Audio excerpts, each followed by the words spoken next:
گرامی جناب حفیظ رضوی صاحب، میرے دوست محترم رجسٹرار جناب وانی صاحب،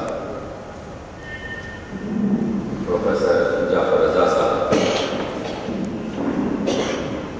پروفیسر باطنی صاحب، جناب خبیر صاحب، معزز حسنین صاحب، معزز سامعین، خواتین و حضرات، شرمندہ ہوں کہ جس نوعیت کی تقاریر یہاں پر ہوئی، گفتگو ہوئی، جس پیمانے کی، اس میں جلسے کی کچھ نامنظمی کی وجہ سے پورے لوگ ان مسائل سے استفادہ نہیں کر سکتے۔ عامر صاحب کی تقریر، اس جوان کی تقریر غضب کی، قدیر صاحب کے مسائل ہم سیکھتے ہیں۔ ایک بہت بڑا راز یہی ہے میرے کام کہ آپ مجھ سے پوچھ سکتے ہیں کہ اس جلسے میں کس شخص نے کیا کہا، کہاں سے کہا، کیوں کہا۔ یہ ادبی جلسہ ہے، احترام مقرر کا بہت ضروری ہے۔ کتابوں کی رونمائی وغیرہ میرے لیے کوئی اہمیت نہیں رکھتی۔ میرے لیے جو اہمیت رکھتی ہے وہ گفتگو ہے اس پوڈیم سے۔ 30 سال سے میں گوشہ نشین ہوں، لیکن شاید میرا مطالعہ 1 لاکھ صفحات پر۔ آپ منہ کھولیے، لوگ آپ کو توڑ دیتے۔ آپ نے دیکھا کہ 50,000 سے زیادہ اردو زبان میں بات کرنے والے ڈاکٹر موجود ہیں، اور یہ چھوٹی سی کتاب چوما گایا علامہ کے 1496 خطوط میں 251 خطوط 70 سال سے لکھے پڑے ہیں، لیکن کسی کی اس طرف توجہ نہیں۔ علامہ پر بہت سے بیماری کے الزام لگائے گئے کہ ان کو سفلس تھا، کیونکہ جوائنٹ پین تھا، چیسٹ میں انیورزم تھا۔ اس کے بعد ہم نے ثابت کیا۔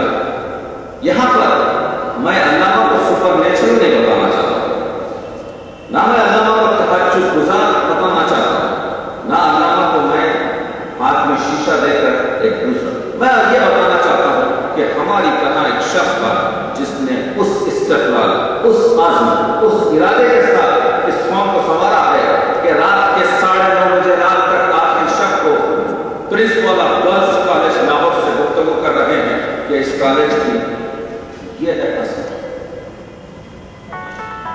میرا 30 سال تو بہت صبر ہے، کیونکہ زمین پانی سے نکل جاتی ہے۔ لیکن میں کیا بتاؤں اس شخص کی منزل کہ ڈاکٹر ڈک جو ریڈیولوجسٹ ہیں لاہور کے،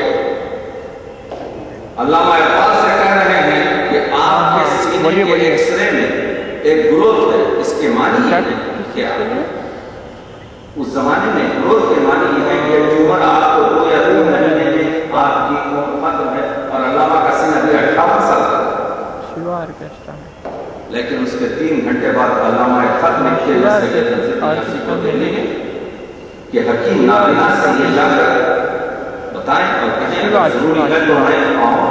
جو اس خط میں اطمینان، جو اس خط میں قرار، یہ آسان بات ہے۔ یہ اور بات ہے کہ وہ تشریح بات غلط سر ہے، لیکن مسئلہ یہ ہے کہ اس کتاب کے لکھنے کا فائدہ کیا ہے، کیونکہ ان بیماریوں کی تشخیص سے اب علامہ کو کیا فائدہ ہے یا ہم کو کیا فائدہ ہے؟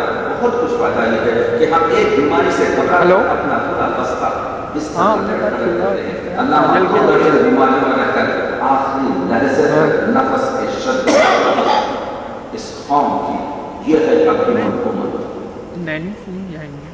اس چیز کو میں نے سطور سے زیادہ پہلے ابھی